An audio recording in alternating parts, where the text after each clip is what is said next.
Thank you for listening to this Podcast One production. Now available on Spotify, Apple Podcasts, PodcastOne.com, and anywhere else you get your podcasts. There is a place that is spoken about only in whispers. A dark area that spawns the beginnings of urban legends. A place where anything can happen and usually does. During the light of day, it hides just outside of view. But when the sun goes down, spirits, creatures of the night, roam free, and things do go bump in the night. It is in every state and every country, and there is no escaping it, no matter how safe you feel behind your locked doors and latched windows. So we invite you to turn down the lights and turn up your radio while we join Dave Schrader and Tim Dennis, your hosts, on a journey into the darkness on the edge of town. Hello and welcome. You're tuned into the best in paranormal talk radio. This is Darkness Radio. I'm your host, Dave Schrader. That's Tim Dennis. We've got a world to explore of supernatural hijinks in the past week. We also have some of your stories. Now, people, don't let me down here. We need you to call our Voices from Beyond voicemail. You have more free time now than you probably have had in a long time. So there's no excuse why you can't pick up the phone and tell us your story. 651-300-4977. 651-300-4977. That's our Voices from Beyond voicemail. We want to hear your stories. Your ghost stories, your angel stories, your Ouija board, Bigfoot encounters, any kind of strange, weird, supernatural tales that you have to share.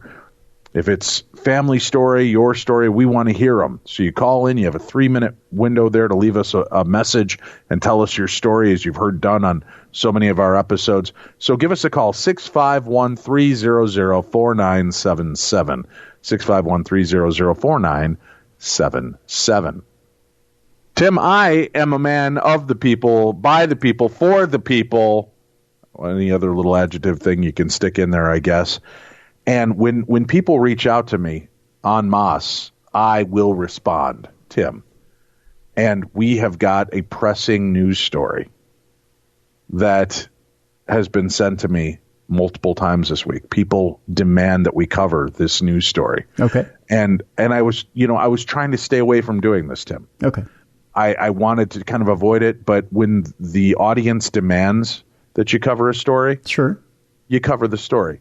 All right. I mean, they could get this story probably from many millions of other news outlets right now, but the one place that they trust to turn to is Darkness Radio. So I say, let's give the people what they want, Tim. Headline reads, NASA data shows something leaking out of Uranus. Oh, no.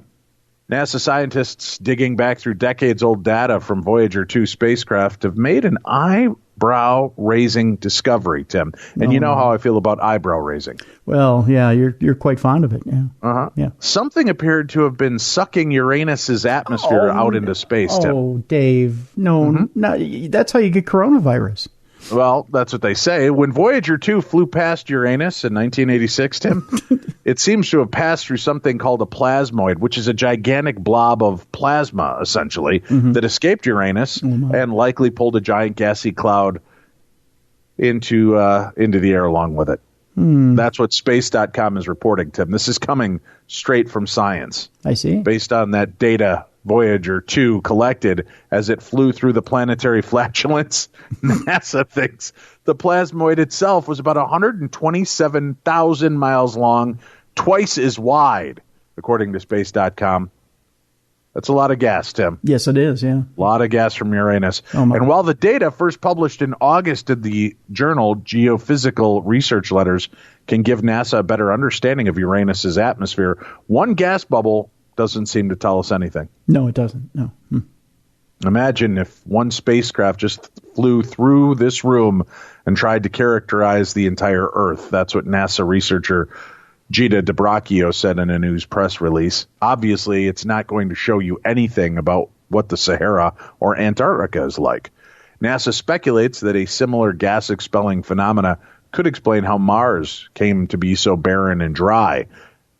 Those are always the best, Tim. The dry gases. Oh, yes. Yeah. You don't want the semi-wet moist ones. Yeah. Ooh. Yeah. Because if you keep pushing through that, Dave, you never know what you're going to get to the end of. Right. Yeah. All right. To learn more, you can go to space.com and read more about this report. Mm-hmm. It's science, Tim. It is. God, I can't even say the words. Old gas blob from Uranus has been photographed. Well, and proven that it exists, Tim. It's probably because I haven't had much to eat lately.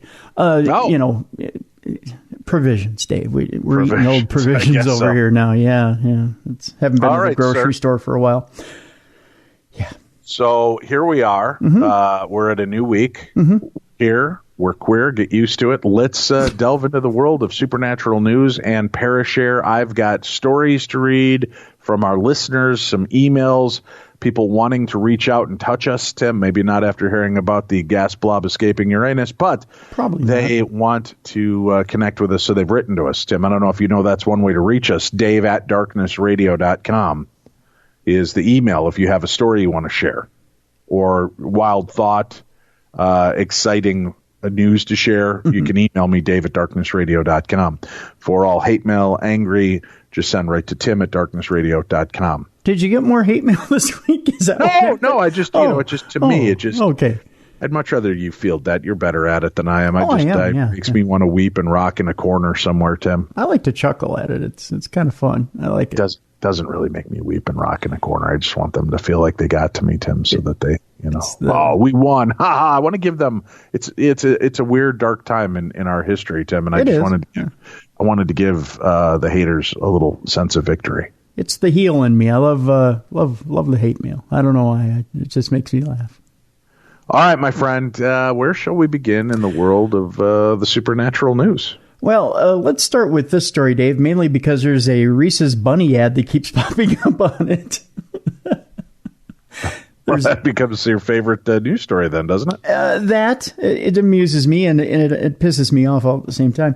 And the fact that I kind of like the subject matter of it.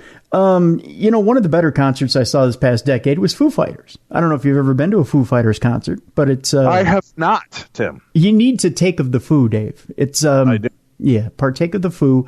It's quite entertaining. The one thing I never have understood, and I do need to talk to a physicist, because Dave Grohl's voice, I don't understand how he screams for 2.5 hours, almost 3, and manages to get to the point of almost screaming his voice out, yet goes back on the road the next day and does it again. I don't know. There's quite a few singers that do that, like Brian Johnson of AC/DC. Yeah. How the hell, after a quadrillion years, Tim? A quadrillion. I've measured them. Yeah. Oh, yeah. How does he still knock it out and sound like that? His ears went before his voice did. I know. That's crazy. Yeah. I don't get it. I don't get it. All right. I don't get it. So what's going on with Dave Grohl of the Foo Fighters? Well, actually, the whole entire band, the Foo Fighters, they're in the studio. They're recording a new album, and they've got a special guest on the album. Who's that? Nobody of this earth, surprisingly. What? Yeah. In fact, it's not only nobody of this earth, but it may be somebody that, let's just say, is popping in and out and in and out and in and out, and I don't think they'll be able to get it off the track. It's a ghoulish encounter of sorts, Dave. The frontman of the Learn to Fly rock band reveals that the landlord of the haunted house has forced him to sign a non-disclosure agreement over the entire thing. So he really can't talk about it, but he can talk about it. But we're going to talk about it right now. Confused? You might be after this episode of Soap. Wow. Yeah. Another stretch of a memory, but well played. Yeah, thank you. Foo Fighters frontman Dave Grohl had terrifying encounters with a ghostly apparition while recording the band's new record. You heard it here, well, probably for the 327th time. I can't say first. The Rockers worked their 10th studio album in a house in Encino, California that dated back to the 1940s, and Grohl claims the sessions were disrupted by ghouls who messed with their equipment. Those are the worst kind, really, when you think about it. Speaking about the ghoulish encounters to Britain's Mojo magazine. Mojo, if you're in Mexico, Dave. It's Mojo magazine. It's the Mojo magazine. The Mojo magazine. The Monkey Wrench Hitmaker says, when we walked into the house in Encino, I knew the vibes were definitely off, but the sound was effing on. I won't swear for the kids' sake. We started working there, and it wasn't long before things started happening. We would come back to the studio the next day, and all of the guitars would be detuned, or the setting we'd put on the board, all of them had gone back to zero. We would open up a Pro Tools session, and tracks would be missing. He explained that the ghosts even recorded their own paranormal material, adding there were some tracks that were put on there that we didn't put on there, but just like weird open mic noises. Nobody playing an instrument or anything like that, just an open mic recording a room. Interesting. The band eventually set up a baby monitor to capture any paranormal activity, kind of smart of them, but claim it is sworn to secrecy about the findings after signing a contract with the property owner to avoid the home losing its value. That's interesting, too. Grohl adds, I had to sign an effing non-disclosure agreement with the landlord because he's trying to sell the place. So I can't give away what happened there because in the past, these multiple occurrences over a short period of time made us finish the album as quickly as we could. Interesting. I think I know which place this is because I tried to get Ghost Adventures in there at one point. Yeah. And it's a recording studio. I believe they used to say it was part of the Houdini estate or something like that. But it's, and I can't remember off the top of my head, but it's a recording studio in California, Hollywood area that, we almost got in there with Ghost Adventures. And then the last minute they decided to kind of pull back on that. Well, they're saying specifically Encino. So if that sounds familiar to you, then that's... Could be. I can't remember is that all that's on that story? That's all that's on that story. While you're reading the next story, I'll dig up and see if I can find the name of this place and see if I can reveal it because I didn't sign a non-disclosure. Okay. And then let's get to the next story here. We'll stay in entertainment where Netflix's new drama, Freud, looks freaky, twisted, and full of paranormal activity. Freud is now solving crimes, according to this drama at least. Netflix has dropped a new thriller, Freud, on Netflix. In fact, it's out right now. And it's the furthest thing away from your psychology lessons. The drama looks incredibly messed up, twisted, full of paranormal activity, and features a lot of sex. If you didn't think Freud would. I mean, I can't imagine why you wouldn't. The show features a young Freud teaming up with a psychic and a police officer to solve a series of bloody mysteries. And according to the person who wrote this article, he says he's never watched such a bonkers trailer that both horrified and intrigued him. So naturally, the show has gone straight to the top of his list. I'm glad he's put his own opinion in there. The 8-part drama focuses on a young Freud who is still relatively unknown and working on his theories. And that's where the historical accuracies in this series stop. Based in Vienna in the 19th century, Freud joins forces with a medium and a police officer to solve a number of mysteries. But Sherlock Holmes, the show is not. The atmosphere changes when we meet a psychic who is so powerful she can control people to do her bidding. Freud becomes involved in an Austro-Hungarian political conspiracy, and there's a lot of paranormal activity involving satanic blood rituals and evil demons. Well, that's kind of an interesting twist. Playing the young Freud is Robert Finster, and a lot of people on Twitter are appreciating how fit he is and admitting how weird it is that they fancy Freud. According to one tweet out there, I could mention the person's name, but I'll leave it out. She says, I hadn't heard about this until I got a notification from Netflix. Freud is sexy and nothing about this makes any sense. Well, why not? The Daily Beast review of Freud says the show is nothing like a traditional biopic and compares it to The Alienist. The review also says the series has a lot of flesh-eating opera singers, severed toes, pagan symbols, Egyptian mummies, and duels to the death. So obviously nothing has to do with the Oedipus complex. They've also referred to the depiction of Freud as a man who is a horny, coked-out demon hunter. Sign me up. That's what I say. I like it. Yeah. I put it on my list after I read about that. So we're gonna dip into the realm of Freud on Netflix to find out how solid his skills are in investigating. Most definitely. It sounds good to me. I'm going to check it out, I think, this weekend. All right, so the place I was thinking of is called The Mansion. It is a 4-bedroom mansion formerly owned by music producer Rick Rubin in the Laurel Canyon area of Los Angeles.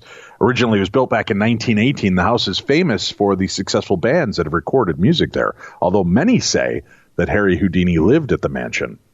No one has ever lived in the mansion under the name Houdini, a fact that Corey Taylor, singer of the bands Stone Sour and Slipknot, has said in his book, A Funny Thing Happened on the Way to Heaven. The book also describes his paranormal experiences in the mansion while recording Slipknot's 2004 album Volume 3. After recording the Red Hot Chili Peppers' Blood, Sugar, Sex, Magic with considerable ease and comfort, Rubin decided to use the mansion to record many of the albums he's produced, including the Red Hot Chili Peppers' Stadium Arcadium, Audioslave's Out of Exile, the Mars Volta's Deloused in the Comatorium, and Slipknot's Volume 3, also Linkin Park's Minutes to Midnight. Now, since 1991, the Red Hot Chili Peppers have returned to the mansion numerous times on numerous occasions, like for the tracks Fortune Faded and Save the Population, also on 2003's Greatest Hits compilation, and more recently, the group's 2006 album Stadium Arcadium were recorded there. The mansion can also be seen as a Chili Peppers 1991 DVD, Funky Moves, I guess. Linkin Park's DVD, The Making of Minutes to Midnight, and a series of 8 clips loaded to LCD Sound System's official YouTube channel documenting the creation of This Is Happening. The house was actually owned by Errol Flynn in the 1930s, and there is confusion between the mansion at 2451 Laurel Canyon Boulevard and the Houdini Estate, which is 2400 Laurel Canyon Boulevard. The Houdini Estate is now owned by Jose Luis Nazar. The 5-acre estate is now rented out for events and weddings. But in 1919, Houdini rented the cottage at 2435 Laurel Canyon Boulevard in Los Angeles while making movies for Lasky Pictures. His wife occupied it for a time after his death, and it said that Houdini did practice his tricks in the pool at 2400 Laurel Canyon Boulevard. As of 2011, the site of the cottage was a vacant lot up for sale. The main mansion building itself was rebuilt after it was destroyed in 1959 Laurel Canyon fire, and is now a historic venue called The Mansion. While Houdini did not actually live at the mansion, there is some probability that his widow did. The house should not be confused with the House of Houdini, which was a former Houdini home purchased in 1908 at 278 West 113th Street. So these are just some of the different deals. Now, the haunting rumors, Tim. Mm-hmm.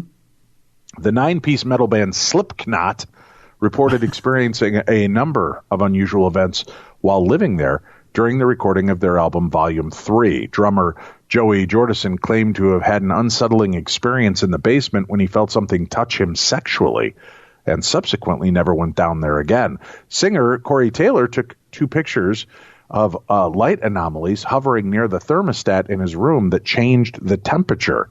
System of a Down guitarist Darren Malkian said that every day around 4 o'clock his amp tubes would start acting strange. Though it is rumored that the house has been haunted since 1918 when the son of a furniture store owner pushed his lover from the balcony. The present mansion is actually built on the grounds of the old mansion, which burned down, as we said earlier, in the 1950s, and wasn't rebuilt until years later to be used as a recording art studio. Nevertheless, during the recording of the Red Hot Chili Peppers' Blood, Sugar, Sex, Magic, more unusual things occurred. Consequently, Red Hot Chili Peppers drummer Chad Smith chose to not live in the house during the recording, while guitarist John, how do you say this, Frucastanti? I don't know how to say his name. Considered the ghost there to be friendly. The BSSM album art also features a photograph of a strange orb captured during a group photograph, which the band suggests might have been the spirit at the mansion. So that might be the one I was thinking of. However, Ghost Adventures, after my tenure, ended up investigating the Alley Music Studios history in California and investigating there. The Alley is another very well-known recording studio, originally gone by the nickname the Doghouse, built back in 1943. And then that's been pretty haunted. I guess it's hosted Elvis Presley, Rick Springfield, Mickey McGee, Jackson Brown, Ricky Nelson, Danny O'Keefe, and many people have had some strange and unusual things happen there. So that's the other place, but I'm not sure if it's one of the two of those. But what are the chances? 2 haunted music studios in California. Yeah, weird. Huh. All right, my brother. Where are we off to next? We're going to Las Vegas, where eventually, when this whole thing settles down, you'll be able to visit this Las Vegas saloon, and you might be able to spot a ghost. Sin City and its surrounding areas are rich in both history and spooky happenings. The Pioneer Saloon in Las Vegas is now words is hard for me, is the perfect place for a ghost hunt. With plenty of spirits still hanging around to visit the living, you'll get to experience the paranormal firsthand. The Pioneer Saloon was built in 1913, and many of the things you find inside have been there since it opened. You can even sit on a stool at the counter and rest your feet on the brass bar that has been there for over 100 years. Though it is currently only open for takeout, regular business hours only allow you to visit Monday through Sunday from 11 a.m. to 6 p.m. There's a lot of eerie history surrounding the historic bar. If you wander around the old saloon, you can still see bullet holes from a bar fight that broke out over a game of cards. The victim's spirit is said to still haunt the place. If you're lucky or unlucky, depending on your opinion, you might still catch a glimpse of him while you enjoy a drink. Employees have heard a woman crying, and popular TV shows have filmed documentaries where they witness spectral happenings. To add to the already spooky history, several other ghosts are said to have haunted the building as well. After all, the Pioneer Saloon is one of the oldest still standing bars in Nevada, which makes it a good contender for spirit activity. You can take photos under the bullet holes that miss the unlucky card players, or peruse the newspaper clippings of the famous actor who waited to hear news of his ill-fated love at the saloon. The outside of the building looks harmless enough, but stories and sightings from employees will have you more than a little spooked. After all, there's nothing like angry ghosts to liven up a good cocktail. The Pioneer Saloon, of course, when it's open, is free to peruse. It is open Monday to Sunday when they are open from 11 to 6. They're in, is it Jean, Nevada? I believe it's Jean, Nevada. So there you go. Let's go with that. Jean, Nevada. Sure. Here's an email, Tim. Okay. Dear Dave. That's how this one starts. I'm sorry I didn't write it, Tim. No, I'm fine with it. Yeah. How are you doing? I'm a huge fan of your show, and my daughter and I have been listeners for a very long time. She actually sent you a message the other day about a property my friend and I manage. It's called The Cabin on 360. And let me tell you, it is one of the best-kept paranormal secrets in the United States. It consists of 2 structures and 7.2 acres of land. Tim, 7.2 acres of wooded land. Sounds like a lot of outdoors to me, man. And nothing but trouble there, my friend. Yeah. Yep. The whole property is on the site of the Battle of Bethesda Church, which was a small skirmish right before the Battle of Cold Harbor. So we have Civil War ghosts on the property. We hear cannon fire at night sometimes. We can be in the woods and hear musket fire at night. We've captured shadow figures in the woods as well, not to mention weird lights that look like lanterns. That's on top of the countless numbers of EVPs we've captured out there. 2 structures are just as active, maybe even more so. The cabin was built in the early 1980s as a model home. It later became the home of several other businesses, none lasting more than 5 years at a time. There's something in that house that keeps businesses from staying open for long periods of time. We've captured so many EVPs. We had a team come out and film a TV show for Amazon Prime, and they caught video of light anomalies flying through a closed window towards their camera. People have actually seen shadow figures, heard loud banging, seen half man, half goat figures, Tim. Whoa. Well, that sounds weird. I can tell you where those come from. There was a rumor that the cabin was used as a brothel, and I actually got an EVP of a woman saying, "I am naked." Hey. The brick house is a dark place. It's seriously messed up. There was a murder that took place in that house, a very sad situation, and it definitely left an impression on the house. When you walk in the house, you feel something is just not right. We have had seasoned investigators leave the house in tears because of what is there. I love your show and I respect what you do, so I do not want to make anything up or try to embellish anything. There is evil in that house. Everyone who walks in there can sense it. We had a few of investigators come out and investigate, and they both put it in their top 5 of most haunted locations that they've been to. We rent the house to teams who want to come by and investigate. We had a team come down from New Hampshire, rented the house for the weekend. The team was started by 2 best friends and have been investigating close to 30 years. Been to the most haunted places across the USA. They drove 9 hours, spent $400 to investigate for 2 days. They left 45 minutes after their investigation started. I mean, who does that? I asked them what happened, and what they told me blew my mind. We have so many stories like that. We also have public investigations at the cabin and raise money for charities. We put out flags for veterans buried at the abandoned African-American cemetery. We run a toy drive every December for Toys for Tots. And we like to use our property to help people learn the paranormal and also give back to the community and help out others any way we can. I'm sorry this is such a long-winded email, but it would be an honor if you would come. If we could come on your show and talk about the cabin. It has a great story, and I really think you guys would enjoy it. Please let me know if you'd be interested in having us on. Hell yeah. That sounds crazy. Yeah. What do you think, Tim? Should we do an episode on the cabin in the woods? Sure. All right. Well, you heard it here. I don't want to mention any names till we get the guy locked and loaded because I've got a bunch of pickpockets working our field here. So we will be in touch, my friend. That I promise you. So thank you very much for reaching out to us. And, yeah, this sounds fascinating. Very cool. All right, Tim, where are we going next in the world of supernatural news? Well, Dave, we're going to North Carolina. And an interesting... In North Carolina. It's an interesting story, Dave. You know, some people believe when they have encounters with Bigfoot that it's all peace and love and that he's maybe an interstellar traveler and maybe they're just nice creatures that live out there in the woods. Some people offer tributes to Bigfoot.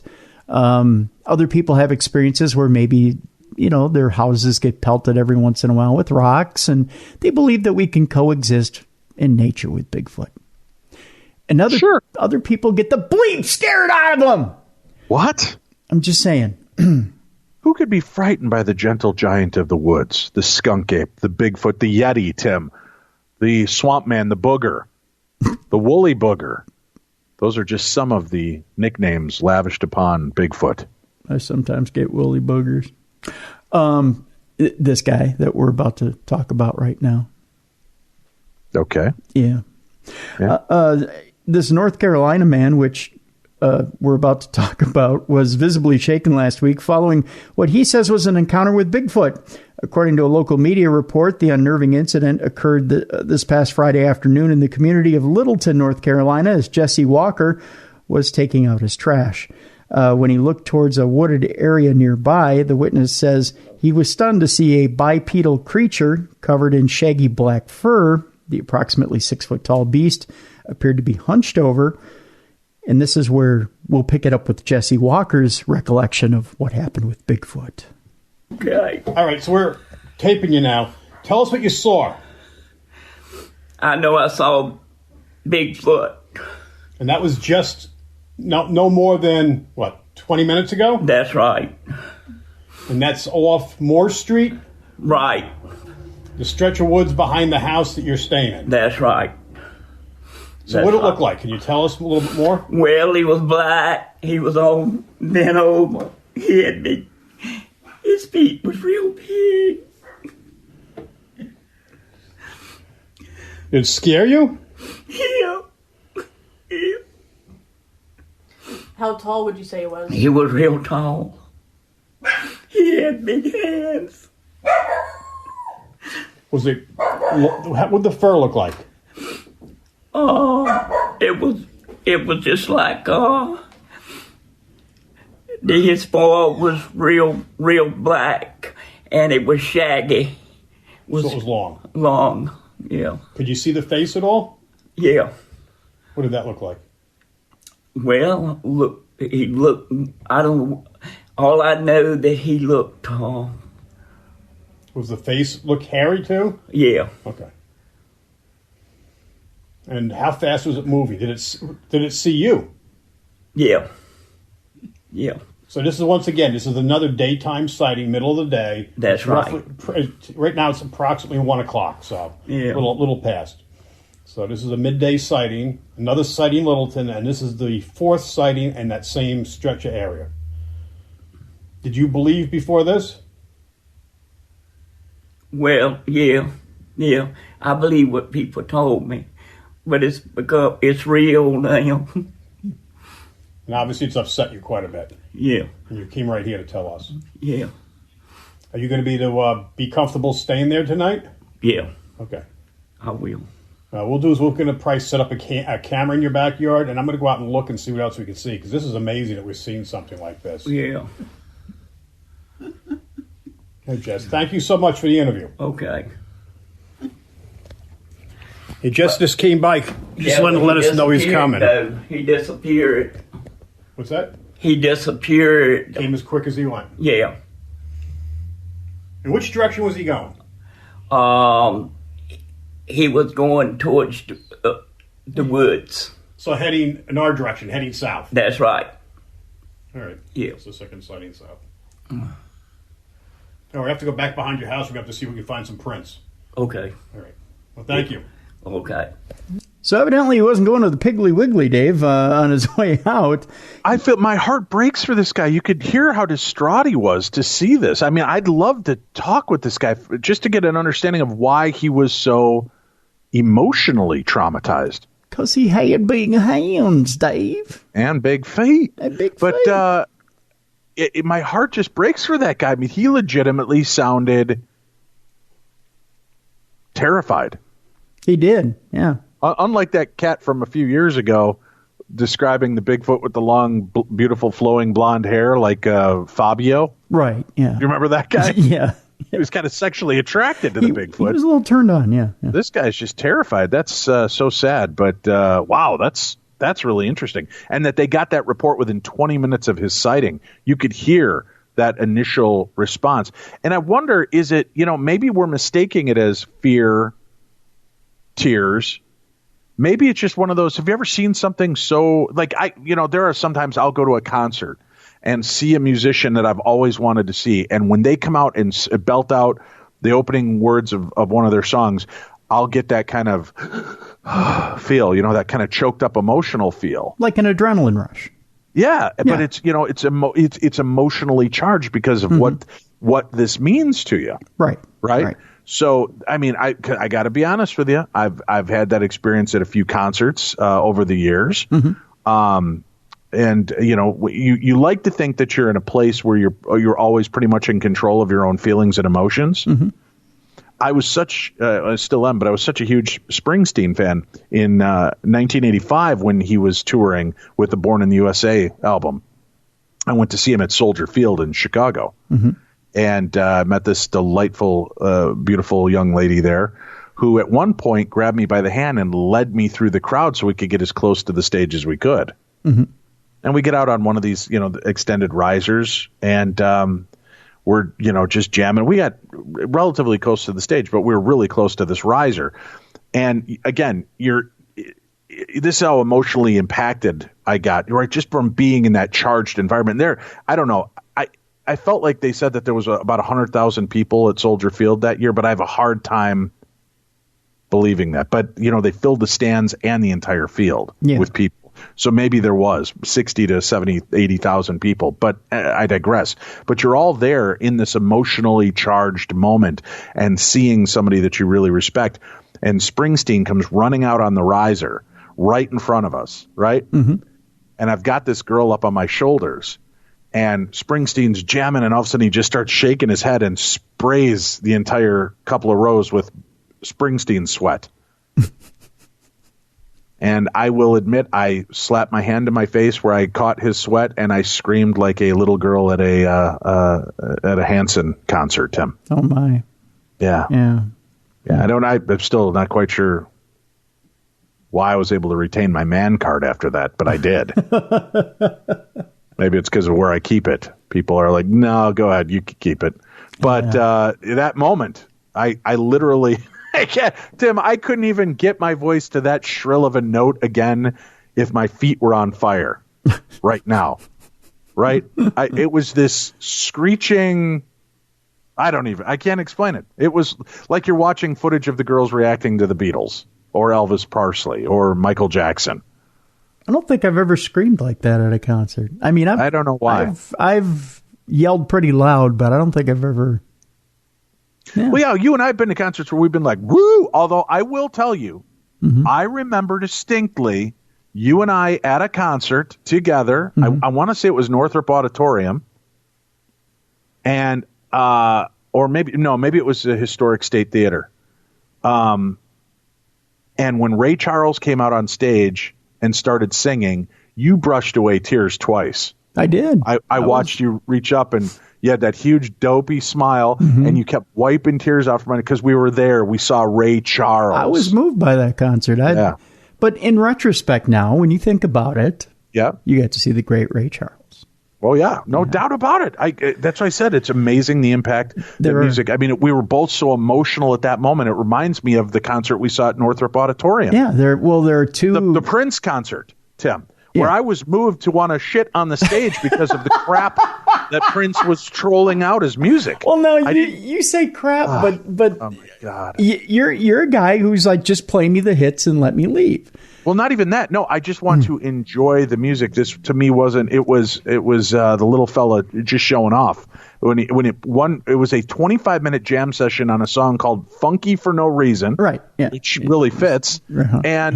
And he just walked from instrument to instrument, which I agree was pretty cool to see. The guy could play 35 instruments, exactly, right? Yeah. But the song just didn't catch me. It was a dumb. I want something to not just funky for no reason.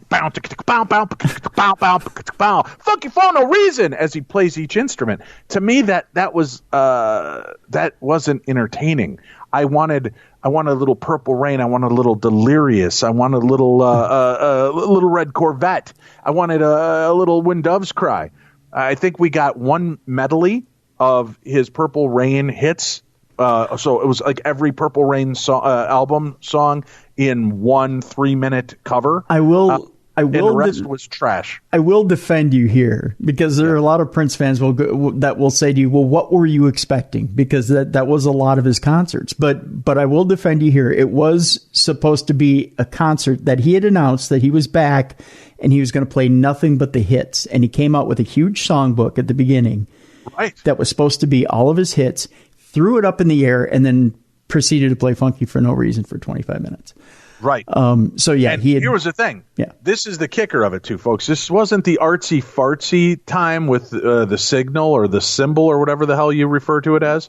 This was, he had just left it. This was his return to being Prince. This was his first concert after he gave up being a symbol and returned to being Prince. So when you go to the first concert and you see past Revolution members in the audience jamming along, you're kind of expecting something major, right? Yeah.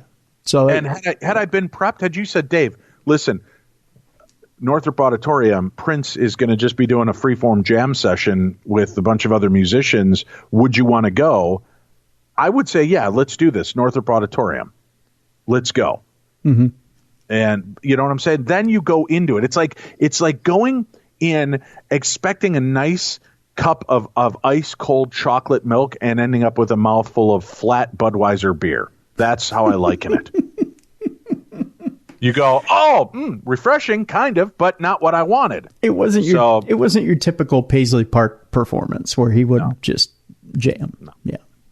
So whatever. I get to see Prince at Northrop Auditorium. Whatever. I still got to see him perform the Purple Rain concert in Chicago at the Heat and the point of his excellence. So that to me will always stand out. It's one of my top 3 of all time concerts, I would say. I don't know. I went to that musicology tour. I thought that was pretty good. I know, but I mean, I was like, you're younger than I am. That Purple Rain. You make it sound like I'm a decade younger. No, you're not. But still, how? God, I can remember, dude. Are you like 4 years younger than me? 3 years. It's almost 4. You're right. You're right in that wheelhouse. So it's like this was my high school music. I made Sweet Sweet Love to the Purple Rain album. Tim, you were still eating sugary cereals and watching Teenage Mutant Ninja Turtles. Tim, I was living life, and it meant something. So that concert stands out. That's a Purple Rain. Yeah. No. You were a youngster. That was what, 84? 84, 85. I was you were like 14, 15 years old. I wasn't eating sugary cereals and watching Teenage Mutant Ninja Turtles. Bullshit. You still do that. Don't act like you didn't then. You still do today. Listen, I might read the adults-only Turtles comic, but I don't... Whatever. I don't watch the cartoons. Likely story. Yeah. Likely story. Mm-hmm. All right. So anyway, I digress. Way too far. Took you off plate, and I bitched about Prince in the past. I love Prince and his music. I just was not happy with that concert. And I'll be honest. Listen, folks, I'm gonna kick this open. Northrop Auditorium, home of 2 of the worst concerts I've ever seen. Bruce Springsteen's Ghost of Tom Joad. You just heard what I said. Bruce Springsteen. Yes, I did. Yeah. And Prince. Those are the 2 worst concerts and the top 2 best concerts I'd ever seen in my life. Okay. So there you go. And again, you know what it was? I might have enjoyed Ghost of Tom Joad with Bruce Springsteen concert a little bit more. It was him by himself, a solo show, right? But I just gotten engaged to my first wife. This should have been the omen I was looking for. And that night we went to go see that concert, and I bragged up what an amazing show it was. And the Ghost of Tom Joad, although a brilliant album, don't get me wrong, is very depressing. And it's all about the plight of the migrant worker and the deaths of people trying to make it over into our country and start a new life and drowning in the waterways or dying on the wall. And it's just not, I don't know. When you've seen Springsteen's Powerhouse concert, you've been with me to see Springsteen. Yep. That's a show that it's a religious experience. Right. And in this concert, through the whole thing, I was thinking, oh my God, I don't want to be alive right now. It was so depressing. And watching the color drain out of my fiance's face after hearing what an amazing concert this guy puts on.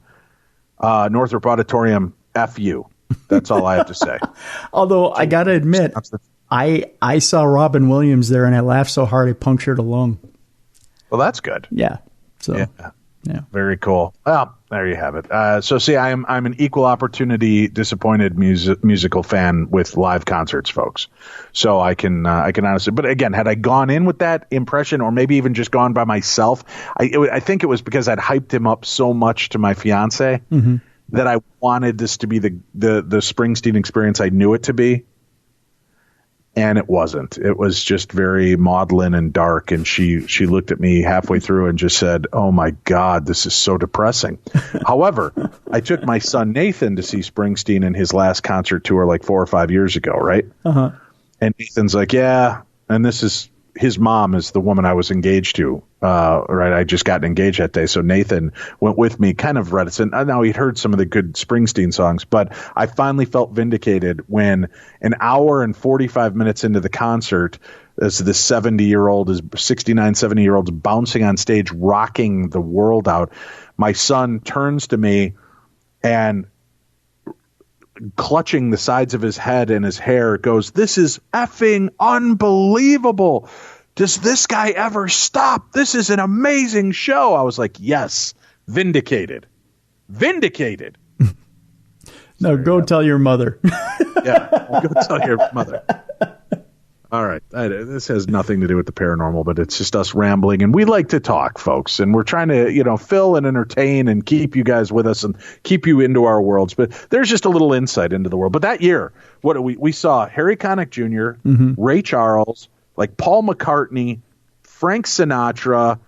Who else was it? There was a couple of. Did we see Aretha? Did we see Aretha? No, I don't think we saw Aretha. Who was it? We saw some powerful woman singer that year. Who was that? I'm trying to think. I don't remember. Either, damn it. We've seen a lot. Yeah, you and I have seen quite a few concerts together. We saw the Police reunion together. Yep. We saw the David Lee Roth reunion with Van Halen, the first one when it was good. Yep. Well, when it was kind of good. It was kind of good. I mean, David Lee Roth dressed up as the lead character in The Music Man. Yes, he did. I'm not kidding either, folks. He had like that, marching band jacket on, He blue did. with the gold lapel deals, and then he had a baton, a marching baton. Yeah, he It did. was not that wasn't what I went to see either, but No. I still enjoyed the music. Yeah. So, all right. There you Shock have it. the hell out of me, So too. tell me, folks, email me, David Darkness Radio. What was your favorite concert? Where did you see it? And what is your least favorite concert? Where did you see it? And why? Why were they your favorite and least favorite? I just want to know. Dave at darknessradio.com. Maybe we'll share it on an upcoming episode. Maybe I'll just keep it to myself because I'm a hoarder now, Tim. Oh, well, most of us have become one. All right. So let's do this. Let's take a quick break. Or were we in the middle of a story? I No. apologize. We had ended that story, so we can take a break. Yep. Let's take a deep breath. We'll shake it out, folks. We'll come back. We've got more to share right here on Darkness Radio. Hey, it's your buddy Tim here from Beyond the Darkness. Let me ask you this. How's your chronic pain this week? How's your anxiety this week? I know you've been locked up in the house. Can't be that great, right? How's your stress level this week? That can't be too good either. I know a lot of stuff can't be that great this week. I know my chronic pain, it's getting better. My anxiety, especially from my chronic pain, getting better. You may be asking yourself, how is your stuff getting better and my stuff is getting worse? Well, I'll tell you why my stuff's getting better. It's quite simple. Feels. I've been telling you about feels for weeks.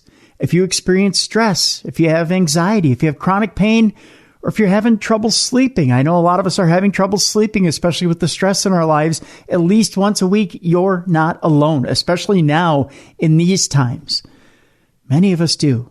Personally, I've been telling you about my chronic injuries. I don't need to recap it here. I have my injuries. I have my anxiety because of those injuries. I have chronic pain, lots of chronic pain all over my body. In fact, the tip of this pinky, which you can't see right now, it's the only place I don't experience pain. Otherwise, my entire body is at a 7 or an 8 all the time. And then it only gets worse from there. What helps me bring that pain down? Feels. Feels has helped me. I discovered Feels, and it helped me bring that pain level down significantly. What is Feels? Well, Feels is premium CBD delivered directly to my doorstep, and they can deliver directly to your doorstep as well. What does Feels do? Well, Feels naturally helps reduce that stress, that anxiety, that pain, and that sleeplessness. And I'll tell you, with my condition, and I've got plenty of conditions. I've got that Charcot foot I've told you about. I've got arthritis all over my body. I've got degenerative disc condition that's been going on for decades. I've got a lot going on. I actually broke my neck. I broke my neck, my freaking neck, like Kurt Angle would tell you. Got a lot going on. But Feels has helped me with all those conditions and take down that inflammation. It's taken down that pain level. It's taken down the anxiety that happens with chronic pain. I tell you, Feels is also real easy to take. You may think that CBD may bring you a little anxiety to take as well. Maybe I don't know quite how to take it. It's real easy. You take a few drops of Feels, put it under your tongue, and you feel the difference within minutes, which is real nice. The thing to remember about CBD is that finding the right dose is important with you. Some people it takes a little bit more. Like with me, I've been taking a lot of medication over a lot of years to try to reduce my pain, so it takes a little bit more CBD with me. Maybe it takes a little bit less with you. Maybe you're lighter in body mass, and maybe you need a little bit less. Everybody's dose is different. So leave room to experiment over the course of a week or so. You may need to take more or less to get the effects that you're after. If you have any questions, you're new to CBD, guess what? Feels offers a free CBD hotline to help guide your personal experience. You're never alone with Feels. You're never out there on an island. If you have a question, they're always right there beside you to help answer any questions you need. You can feel better naturally. Feels works naturally to help you feel better. There's no high, there's no hangover, there's no addiction. You don't feel logy like when you're on opioids. And believe me, I've been on opioids. I kicked Vicodin. I was on Vicodin. That's all over. That's all done. Now I'm using Feels, and I am getting better naturally. You can join the Feels community and get Feels delivered to your door every month. You're going to save money on every order, and you can pause or cancel anytime. Although I don't know why you'd want to. I'm telling you, I'm feeling better naturally every single day. When I measure out that, I take a full dropper of Feels, I put it under my tongue, and I'm telling you, I feel better. I sleep better. I'm able to bend at the knees, which I haven't been able to do in quite a long time. And I'm feeling great. Feels has me feeling my best every single day. And it can help you too. Become a member today by going to Feels, that's FEALS.com/darkness. And you're going to get 50% off your first order with free shipping.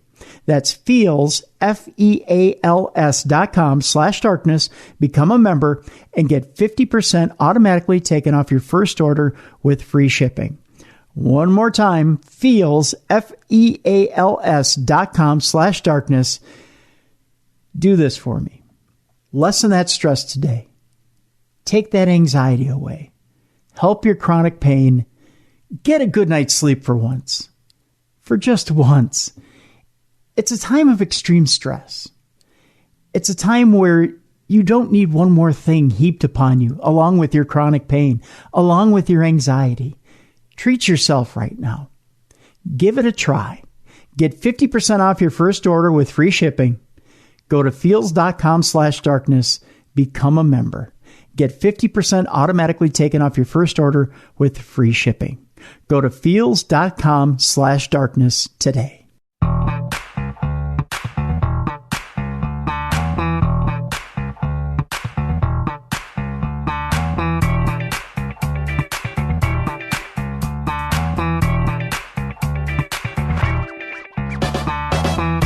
Let's get to it. We've got more emails to share. We've got more stories that we need to put out there for our loving audience. We've got emails, Tim. Emails galore. Well, not really galore, but we do have some emails. And we do have a follow-up email to last week, Tim. Do you remember when B.A. wrote us about her daughter possibly being possessed? Yeah. Well, I got an email back from the daughter. Really? Yeah. Oh. She says, "Hi, I'm A." I'm not going to give her name because I don't know if she realizes this. "I'm A. I'm 21. My mom reached out to you about me being possessed or possibly attached. You talked about it on your podcast on the 22nd, and you said you'd need more info, so I thought I'd help. But I figured the whole story was needed, or at least as much as I can think of right now. This thing says it's been with me from birth, but was only able to get to me around 5 when I saw this demonic creature in my bedroom in the middle of the night. We tried to get rid of it, only to have me flailing around, speaking in different voices and trying to harm the people praying over me by scratching them, as well as growling, snarling, and laughing. I felt total loss of control. I could see and hear everything people were saying, and it was saying I could only speak when I could find enough power and strength. I have never used anything like a spirit board, but my mother did before I was born, and again when I was 5. Both times a name came through saying Hugh, H-U-G-H, Tim. I've been interested in the paranormal all my life from the age of 5, but I've always feared it. My mom was driving me home. I live with my grandma. We passed a church when it slammed my head against the window while snarling and growling. We've picked up a few herbs we'd read about would help with evil: sage, oregano, dillweed, whole cloves, rosemary, and one other I can't remember right now. It seemed to help a bit as it gets annoyed when I wear them in this little pouch around my neck. But Sunday morning, I took the one I was wearing off to shower, only to find that it was broken when I went to put it back on. I left it on our sink, so there was no way for it to break in the 15 minutes I had it off. Luckily, I had 2 others to trade out. I've been wearing a cross since this happened on Friday, March 20th. When I put it on the neck a few hours, it burned every place it touched my neck, and it kept saying, "Take it off." I kept it on, and it only stopped doing the burning feeling after we did a prayer to make it stop. But even now, when it's more powerful, the cross heats up. If it's not there, it seems to be cool to the touch. The most powerful or present it is, the hotter the cross gets. I've talked to a psychic, which I think is what awakened it. I think it was always there, but was causing negative things to happen to gain power. I think the prayer she had me listen to angered it. And since then, it's been worse. Yes, I've been to the doctor since I was around 13, and I do have many physical and mental health issues, but none that would do this, nor that would start this suddenly or explain anything. My doctors even feel like it's insane that I have so many problems at such a young age. They've told me some of the problems I have normally don't, some of the problems I have normally don't affect people my age, but I have them anyway. I've been through many, many traumas, which I now believe may have been caused by this evil thing to gain power. I was never religious and had a hatred for God until I felt him there helping me fight. Now I am trying to let him in, but the evil makes it very hard. It's hard to explain everything, both past and present, in text form, and even sometimes in verbal form. But I need help because I fear it will win and take me to hell or wherever else it takes you. Please, if you can help me, I'd appreciate it so much. And that comes from AB. All right, AB. I have forwarded your email on to Robert Major and to Reverend Bill Bean. And I'm hoping that I believe Robert Major said that he and his sister were going to try to help you. I'm sure Reverend Bean will do his bit as well. This definitely sounds horrifying. Yeah. And we're going to turn this information over to them, and hopefully they'll be able to give you a hand. So if you and your mom are listening, please keep us in mind, give us an update, and let us know what's going on. But thank you so much for sharing your story, and we're just praying for your safety. All right, Tim, where are we going next in the world of supernatural news? We're going to Washington, where bizarre red orbs appeared days after a Texas sighting in a strange video. The color-changing orbs, which were seen forming in a triangular pattern and shifting to a linear shape, appeared 3 days after a similar sighting in Texas. A strange video has emerged of what appears to be several red lights hovering above Washington in almost the exact same fashion as ones that were seen over Texas just last week. The footage shows as many as 3 bright round UFOs forming into a triangle pattern before a fourth one appears. The object then transforms its color into bright red for a few seconds before returning to pure white. After the fourth orb appears, the lights appear to change formation and move into a straight line. YouTube vlogger, I believe it's Denspian, took the video on Friday, March 20th in Berrien, Washington, near Seattle. Denspian said in the background, "I don't know if you could see this on camera, but they are red. I don't think they are playing. I don't see any blinking lights, and they are changing directions. I have never seen any planes like that, and I live near the airport, but they also appear to be going higher and higher." UFO fanatics were excited to watch the footage, and one pointed out that the UFOs have some type of flight control with a triangular pattern. Just 3 days before the Washington sighting, a similar group of red light UFOs were spotted above El Paso in Texas. Conspiracy channel The Hidden Underbelly noted this, writing, "What is going on with the resurgence of these red orbs?" Another viewer wrote, "It then goes into a linear pattern, so definitely not drones." Similar sightings have been dismissed in the past as nothing more than Chinese lanterns, which could explain the new footage. So there you go. Well, that's kind of bizarre, huh? It is. I would dismiss Chinese lanterns, especially with a fourth joining it right away. It's kind of odd, but definitely interesting. That's for sure. You know, I've been debating about covering something, and I know a good portion of the audience is going to jump to our side right away, but I got to tell you, we did the intention experiment a few weeks ago. Yep.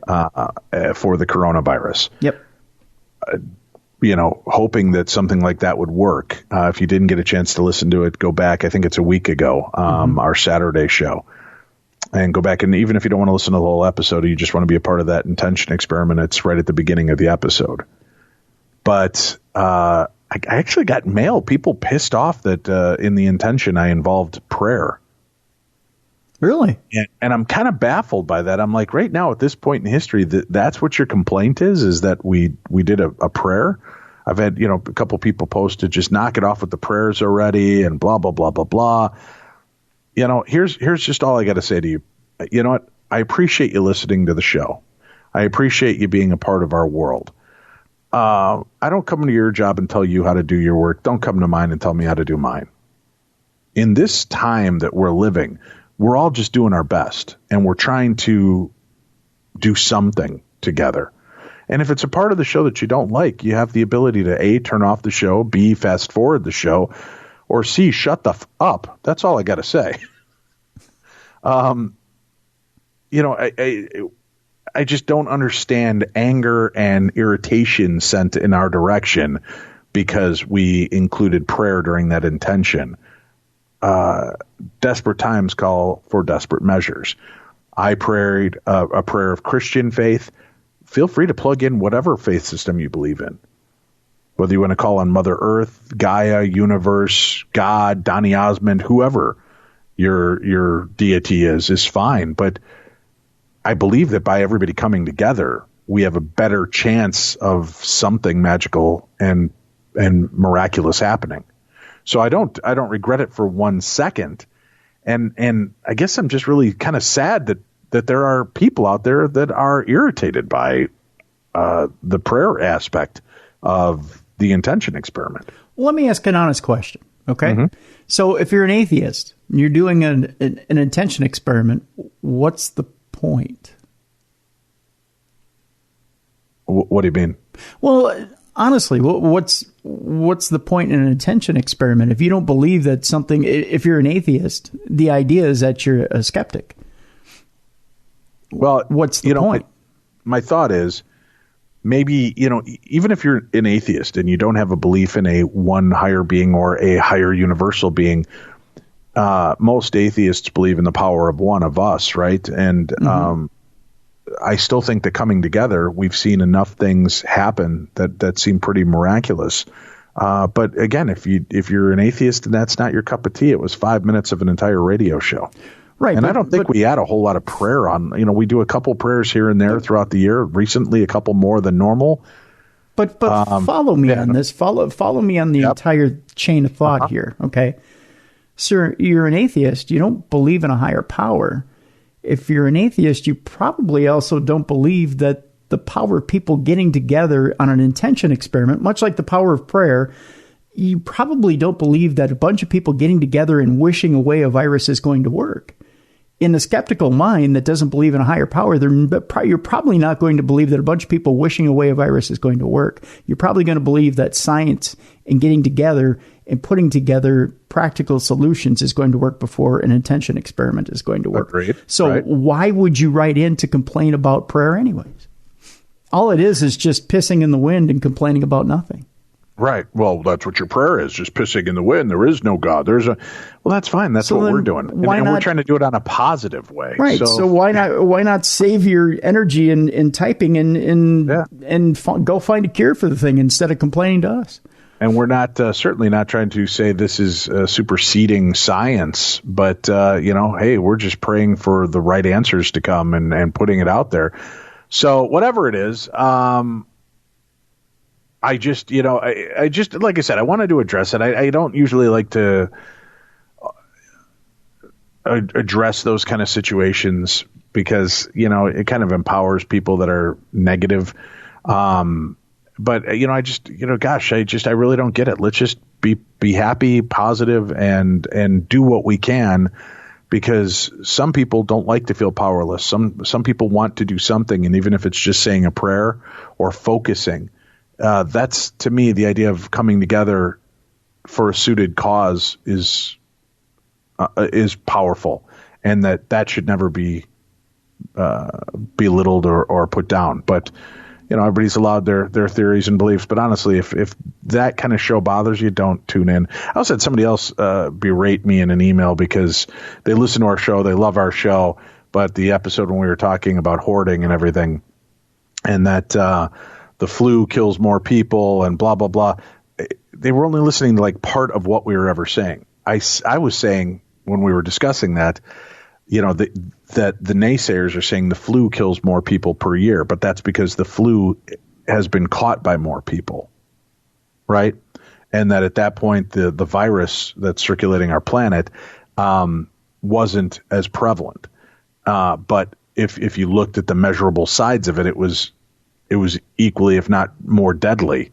And that was my point. I was never dismissing saying that the virus was not powerful and that the flu kills more people in the long run. Sure. But, we don't know how this thing's going to play out or what takes place.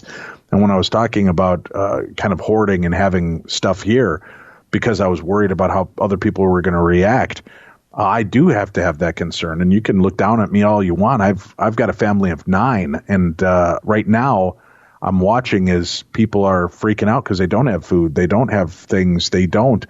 And, although we don't have a ton of it, we've got enough to get us through a couple weeks for my family and I. And that's important to me. I'm not hoarding to the levels that a lot of people are, certainly, but I do have to think those things through. And that's why, I'm not quick to totally judge people that are hoarding and getting into that fearful mindset. It's okay to take a deep breath once in a while and back it off and realize that you don't need 22,000 rolls of toilet paper or all of the hand sanitizer or all, that you don't need that aspect of it. And I don't want to be on this soapbox long. I promise I'll get off. But it was just like getting taken for task when I really feel like the guy that wrote it only listened to an aspect of what we were saying and wasn't getting the full picture. And the fact of the matter is, and again, I'll make this short and sweet. The coronavirus is 10 times more deadly than the flu. The information is out there. It's all out there. And if you haven't watched any of the information that's out there in the mainstream media, you're stupid. That's just all there is to it. Plenty of it's been put out there. Dr. Fauci has put plenty of it out there. The CDC has put plenty of it out there. The Surgeon General's put plenty of it out there. The information's out there. If you haven't educated yourself on it, you're stupid. Plain and simple. Yeah, you can't take this thing lightly. And, I know I said we weren't going to make these shows all about it, and we're talking only about it for 5 minutes on today's episode. But you do need to educate yourself. Medical communities are very alarmed at what's going on. So make sure that you're taking care of yourself and your family and abide by the rules set in place. It's not an infringement on your constitutional rights. It's trying to protect us from ourselves. And I know that I'm going to get a stream of hate mail on that too, but it is right now. Protect yourself, protect your family, and protect others by just kind of abiding by the rules. And let's see if we can slow this thing's roll and give hospitals the chance to help the people that are in there now before the next wave of people go in. Yeah. So, all right. Here's a quick little email, Tim. Okay. Dave, I've been listening to Tim and you for about 5 years. I love how you started this last Saturday's episode. There's a lot of uncertainty in the world right now and a lot of stress. I feel for everyone who is currently out of work. I've been telling everyone to stay positive and help each other as much as you can. I've always been a believer that sending good vibes out helps to create good vibes. While times look bleak right now, I know they will turn around. Keep sending good vibes and reminding people to just think good thoughts. On another note, I loved hearing you talk about your tattoos. If you ever need inspiration for the Ruby Red Slippers, you should visit the Oz Museum in Wamego, Kansas. On a different note, the Columbian Theater is a few doors down from the Oz Museum, and it is an awesome piece of history. Plus, it's haunted. I had the creepiest experience of my life there. I was hanging out with my friends who worked there after closing one night. They were all talking, and I was just listening. Then I heard someone whisper in my ear, "You're not supposed to be here." Ooh. I was the only one who didn't work there, and this gave me chills and still does. When I told everyone what happened, they weren't surprised. They went on to tell their share of ghost stories from the Columbian as well. I have a few more stories to share, but I'll send those in over the next couple weeks. Oh. Thanks for taking the time to read my email and keep up the great work. That comes from KB. Thank you, KB, and thank you for the positivity. We will keep doing that, and I promise this is our last mention of the virus. I don't want to give it any more power or thought. We're just going to do what we have to do and power through and entertain you guys. But thank you very much for that very kind email and for your cool stories. And folks, we want more of your stories. Email me, dave@darknessradio.com, and share your paranormal stories. Email us or give us a call at our Voices from Beyond voicemail, 651-300-4977. 651-300-4977. That's the number to call and tell us your paranormal experience. All right, Tim, where are we going next in the world of supernatural news? Somewhere near Portsmouth. That's all I know.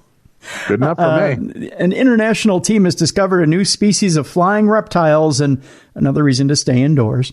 A community of flying reptiles had inhabited the Sahara 100 million years ago has been discovered by a University of Portsmouth paleontologist and an international team of scientists. Professor David Martell of from Portsmouth and researchers from the United States and Morocco identified the 3 new species of toothed pterosaurs. The pterosaurs were part of an ancient river ecosystem in Africa that was full of life, including fish, crocodiles, turtles, and several predatory dinosaurs. The research was led by Megan Jacobs from Baylor University, Texas, who worked alongside Professor Martell and Nizar Ibrahim from the University of Detroit Mercy. The new fossils published in the journal Cretaceous Research, which I get on my doorstep at 5 a.m. every morning, are helping to uncover the very poorly known evolutionary history of Africa during the time of the dinosaurs. The new finds show that African pterosaurs, I've teared open a bunch of sores in my day, Dave. It hurts every time, by the way, were quite similar to those found on other continents. The flying predators soared above a world dominated by predators, including crocodile-like hunters and carnivorous dinosaurs. Interestingly, herbivores such as sauropods and ornithischian dinosaurs are rare. Bless me. Many of the predators, including the toothed pterosaurs, preyed on a superabundance of fish. They got their omega-3s in, which is nice. Yeah, that's good. It keeps the joints flowing freely and good heart medication, too. Exactly, yeah. Professor Martell said we're in a golden age of discovering pterodactyls. This year alone, we have discovered 3 new species, and we are only into March. Yay! The new pterosaurs identified by the researchers from chunks of jaws and teeth found in the Middle Cretaceous Kem beds of Morocco. I believe you had a vacation set up for that, didn't you, before this whole thing broke out? Yes. Kem beds so of looking Morocco. Forward to the Kem beds of Morocco. Yeah. Had wingspans of around 3 to 4 meters. These aerial fishers snatched up their prey while on the wing, using a murderous-looking set of large spike-like teeth that formed a highly effective tooth grab. Large pterosaurs such as these would have been able to forage over a vast distance, similar to present-day birds such as condors and albatrosses. These new finds provide an important window into the world of African pterosaurs, said Ibrahim, assistant professor of biology at Detroit Mercy.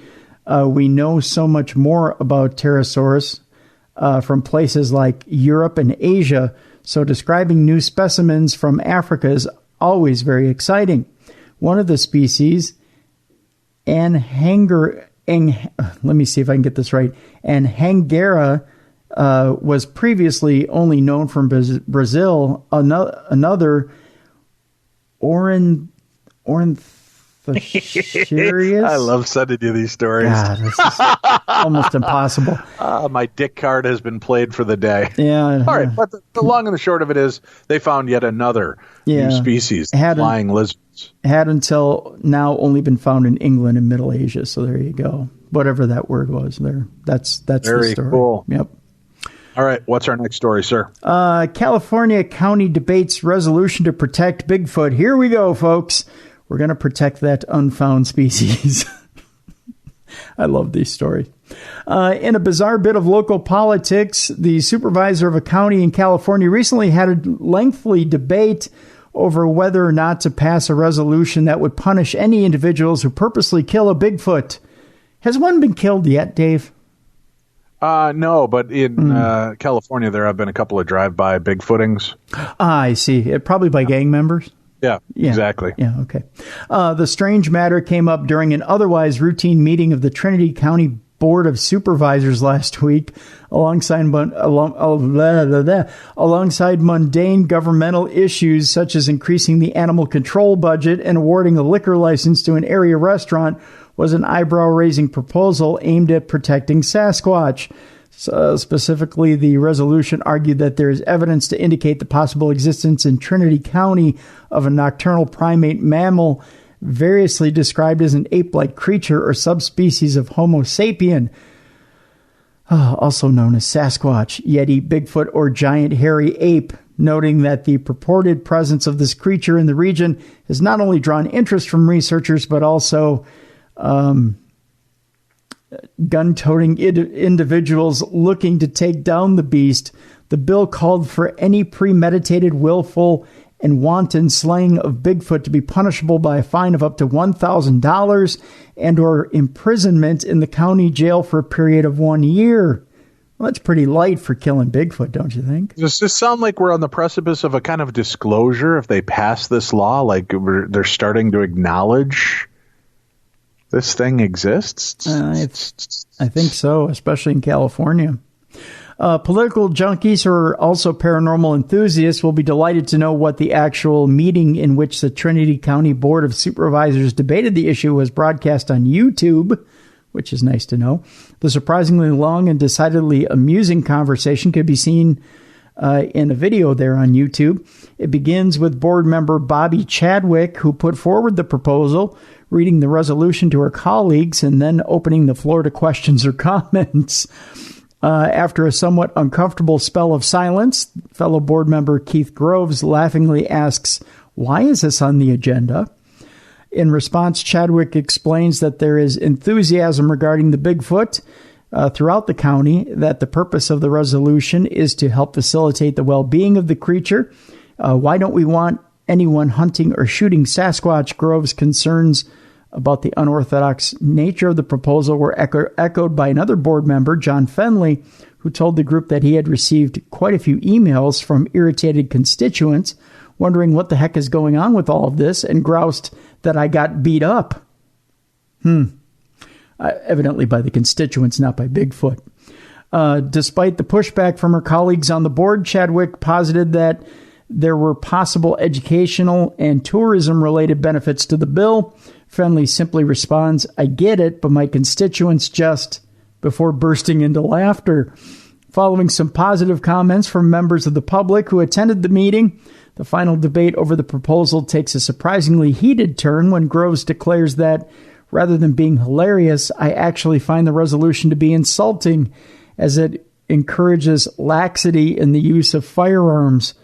I'm not sure if we're trying to be funny or if we're trying to be serious or what we're trying to do here, Grove says with an air of exasperation. We have spent more time on this than we should. A few minutes later, he somewhat dramatically spins around in his chair as if to say that he is finished discussing the matter. Ultimately, the nearly 20-minute-long debate concludes with a majority of the board agreeing to table the resolution so that it can be resubmitted as some kind of proclamation rather than an actual law. So there you go. I think it's fascinating. Hey, let's put those things on the docket from time to time. Shake things up. What do you think? I think it makes county board meetings a lot more interesting. That's what I think. Yeah, it does for me. I think if you're a newsroom member at a local radio station or newspaper, county newspaper, I think it makes your beat writing a lot better. That's what I think. All right. Hey, Dave. That's how this one starts off. Really enjoy the show. My husband is a longtime listener, and now I'm hooked as well. I like that, Tim. How about that? Yeah. Welcome aboard. I had to write to you guys because I have many psychic dreams, but one really stands out to me. When I was 19, I had my first serious boyfriend. We were living together, and I was certain he was the one. One night, I had a dream. I was in a forest, and a woman in white was there, glowing. By now, it has been many years, so I forget our interaction, but the dream was full of symbolism. When I woke up, I interpreted the dream, and the meaning of it hit me like a ton of bricks. I had this full, unwavering knowing that I was not meant to be with my current partner, that I was only there to teach him something, but I could not stay with him. I cried heavily and decided that I would fight the forces and try to stay with him regardless. For years, I felt this fight, and the relationship got harder and harder. We even wound up getting married, but it barely lasted a year. I still know to this day that the dream was a kind of loving attempt to help guide me on a journey from forces beyond. Dave, I also wanted to thank you for sharing your experience with ayahuasca. I would love to partake in a ceremony one day. After hearing how yours went a couple years ago, I went through a traumatic experience where I tried to kill myself. And despite medication, therapy, and even ketamine treatments, I can't seem to heal from it, and my depression still feels like a cloud hanging over me. I haven't felt like myself since before that happened. I now have hope that ayahuasca could truly help me heal. GK is the first guide I've heard of that speaks about the ayahuasca experience in such a pleasant and loving manner. If it seems right for you to do, would you please consider forwarding my information to GK? I would love to get in contact with her and possibly experience my own journey with her guidance. No worries if you can't do so. Either way, I'm still a loyal listener and a big fan, and that comes from Anissa. Well, Anissa, I am forwarding on your email to GK, so she has it, and I wish you all the best in getting healed. And it was very cathartic for me, so I hope that you're able to get that same result. All right, Tim, where are we going next in the world of supernatural news? Well, Dave, in these times where we're all cooped up, a lot of people who do paranormal investigating are feeling the pinch, and they kind of wish they could get out and even do a tour of somewhere haunted. Well, the Winchester Mystery House is offering a free virtual tour to those of you who are jonesing to get out somewhere haunted.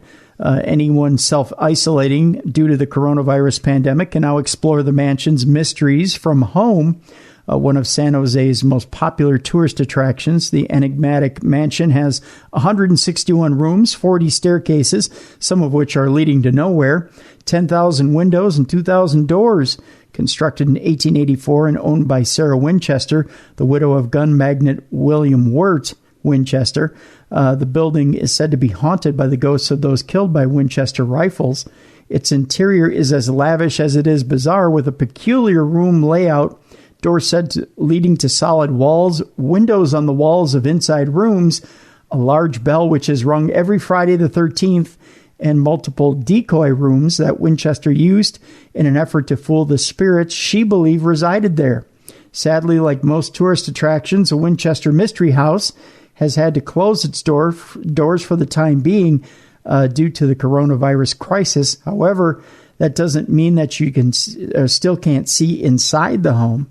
From now until April 7th, prospective visitors can watch a free virtual tour of the house on the official website, as well as purchase discounted ticket vouchers for when it does finally reopen.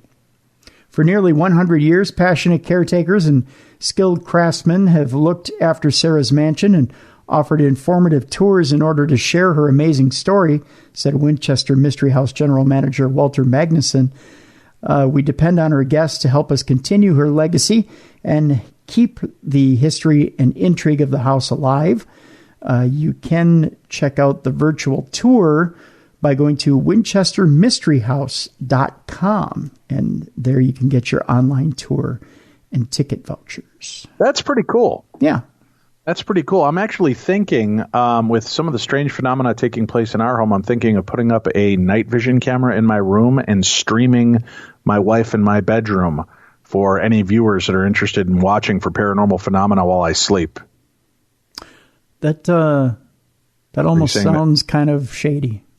Oh, really? You don't? Well, you think? Are you seeing problems with that? Maybe. Oh, yeah. Yeah. Hey, Dave. That's this email. Hey, Dave.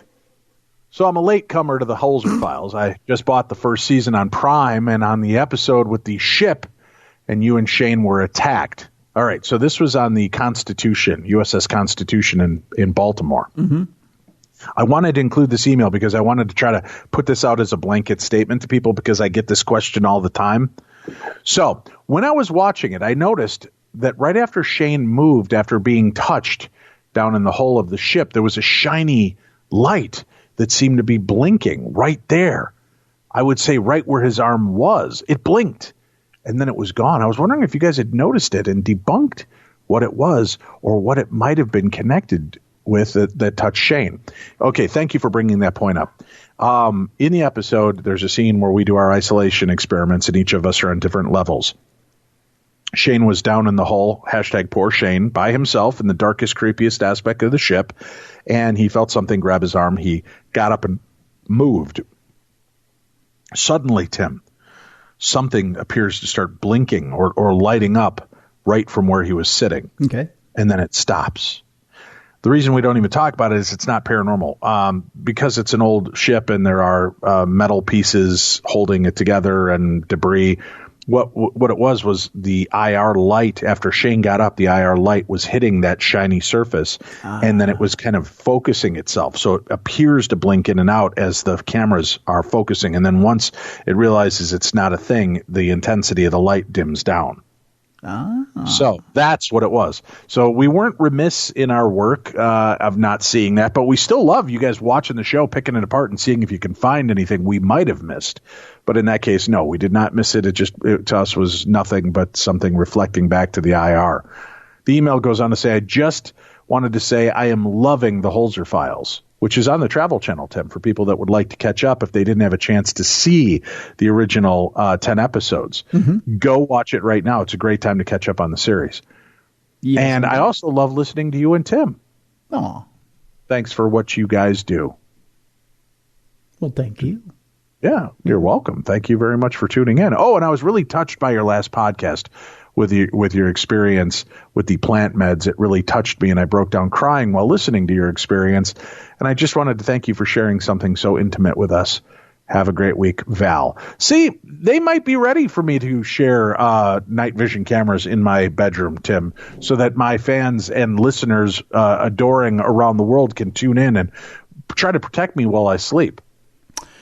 To make sure that, the paranormal is not assaulting me while I'm napping, Tim. What? No, you're still seeing problems with this. Yeah. Right. I'm not quite sure what you're seeing that I'm not seeing. I mean, it seems right by allowing millions of potential viewers to peek into my room while my wife and I sleep. Oh. Yeah. I get it. Yeah. God, how stupid of me. Yeah. Well, I guess I could just turn the regular light on because I know night vision makes it harder to see. Good point, Tim. You're right. There was an inherent problem with that. It is fixed. We'll just sleep with a low light on in the room so that it's easier to see things. Thank you. No, that wasn't the direction I was going. But just improving on perfection. That's all I do on this show, Tim. Yeah. All right. How many stories have we got left? Just one, Dave. Just one story left, ladies and gentlemen. Yep. All right. But an important one. Yes. Yeah. Okay. Well, we were in the midst of doing shows last weekend. An important country legend passed away. Unfortunately, Kenny Rogers passed away at the age of 81. The gambler himself. Our son, Jack, is a huge Kenny Rogers fan. Huge Kenny. It's so cute. He's just a sweetheart kid and loves Kenny Rogers. And I told him that news when it broke, and you just saw the wind go out of his sails. I mean, the kid's 15 years old. Mm-hmm. You wouldn't think Kenny Rogers would have an effect on somebody nowadays like that, 15-year-old. And you could see the sail collapse on his mast. And so I turned on the greatest hits while we were cleaning in the kitchen, and we jammed along and sang along with Kenny's greatest hits. And it was cathartic. It's actually one of the nicest country artists I ever met. Oh, really? Yeah. You did get a chance to meet Kenny? I did. It was actually, it was never in the time I did country radio, but believe it or not, it was one of the times I was working the food circuit. My uncle, my great uncle and aunt had a couple of food trailers, and I was working up at a country festival for him. And he was headlining one of the days, and I actually ran into him and said hi to him, and he was very nice. You ran into one of America's icons, Tim? Did you apologize for running into him? I didn't physically run into him. I can't believe you would do that. Tim, he's an old man. Why would you have run into him? I hope you didn't have a hand in his demise because of your violent nature, Tim. No, Dave, this was like 30 years ago, but I didn't physically run into him. I mean, like, metaphorically ran into him. I didn't physically run into him. I mean, if I would have ran into him, I probably would have ran the poor man over and killed him then. But But no, I mean, like, just kind of bumped into him, not physically bumped into him, but, there he was. There's Kenny Rogers. And I said, Mr. Rogers. You heard it here. Tim was drunk and body slamming poor Kenny Rogers, which apparently caused his 30-year slow demise. Nice going, Tim. No, Dave, I had just done 15 hours of cooking stir fry over a hot grill, and I was exhausted. So now you're trying to blame Asian culture for your violently bumping into Kenny Rogers. Nice, Tim. Anybody else you want to offend? Hey, Easter's right around the corner, Tim. Any news you want to drop on the kids about that? No, Jesus Christ, Dave. I'm not. I'm not. I shouldn't have said Jesus Christ there either. No, Dave. I'm not. I'm just. We had enough of blaming Asian culture. We've had enough of the blaming Christ. I'm just saying. I was done with a job, and I was rounding a corner, and here was Kenny, and I said, Mr. And then you violently just hip checked him into the wall. Said, out of my way, coward of the county. I didn't. I was just seeing if he'd fight back. No, I knew it. No, I didn't. I said, Mr. Rogers, and I didn't mean the other Mr. Rogers. I said, Mr. Rogers, I said, it's a pleasure to meet you. And he said, well, thank you. And I said, big fan of your work, and I appreciate the music tonight. It was a great performance. And he said, well, thank you very much. And it was just a brief meeting. It was all it was. And I shook his hand and gave him coronavirus. No, I didn't. But yeah, it was just, he was a very nice man. That's all. Crazy. Yeah. Crazy times. All right. Now that we've got Tim's admission of guilt in the eventual murder of Kenny Rogers, let's share a lost part of Kenny's history. Listen, I've been a fan of Kenny Rogers since Kenny Rogers was old enough to be a singer that I would know. I didn't realize he's been around forever. Like, he was 40 in 1965. Yeah. This guy is, one step below Kirk Douglas in age. But he was remarkable nonetheless. But this was a song, I got to tell you, all the country music I was subjected to from my family growing up, I never heard this song, Tim. Well, Dave, this would have came out when we were in college. That would explain a lot. Yeah, but I would have thought I still liked Kenny. And this is the kind of song that, I would have thought would have jumped right to the top of my playlist during college. But please, you have the floor, good sir. Dave, this is one of those songs we would call not exactly chartable when we were... I love it. There were songs that Kenny did that were instant hits, and there were songs that Kenny did that... There were B-sides, and there were songs that Kenny did that were lost to the annals of history.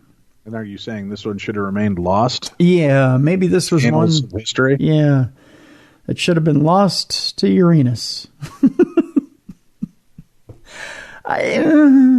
Maybe it wasn't one of the better ones, but aliens abduct Kenny Rogers and take him to Planet Texas. You heard that headline right.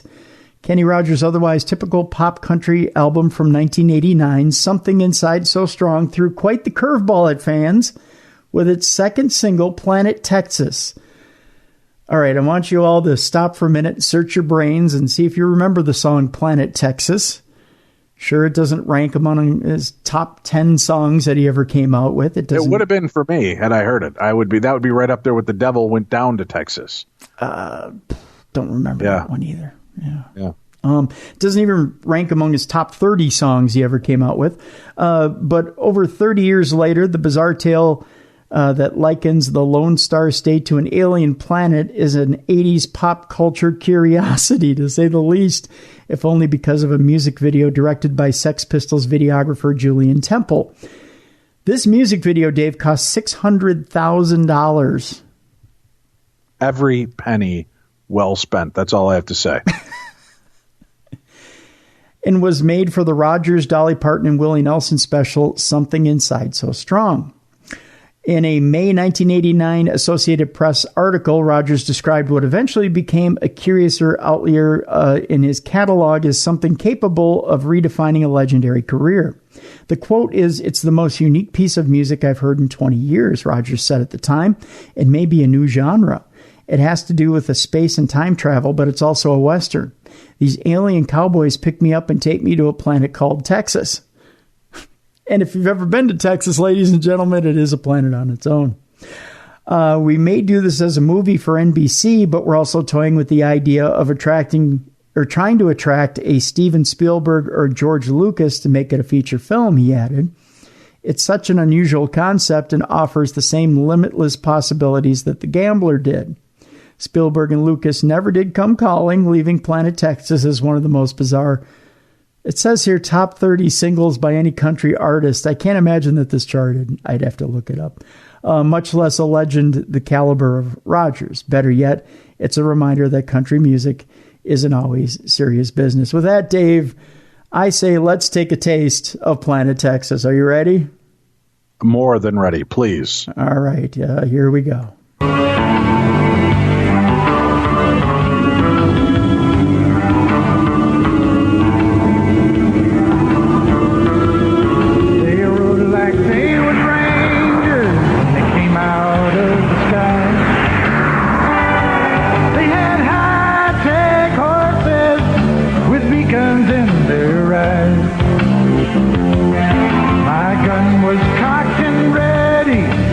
Into their face, I seen they weren't just common buckaroos, born of the human race. No sir, these cowboys came from space.